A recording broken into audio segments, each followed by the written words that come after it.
আসসালামু আলাইকুম। আজকে আমি রান্না করব চিংড়ি মাছ দিয়ে শুলা কচু।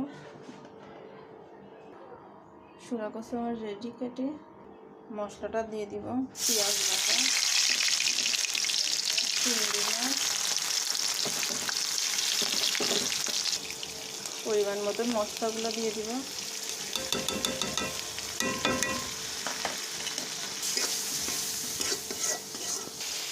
মশলা কষানো শেষ, কচুগুলো দিয়ে দিব।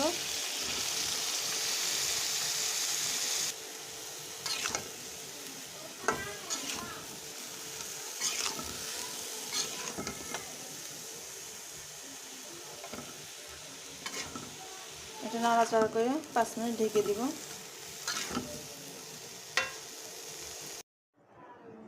শুলা কচু রান্না শেষ। আমি যেভাবে রান্না করছি এভাবে রান্না করে খেয়ে দেখবেন, অনেক মজা লাগে খেতে। আপনাদের ভালো লাগলে লাইক, কমেন্ট, শেয়ার, সাবস্ক্রাইব করবেন। আল্লাহ হাফেজ।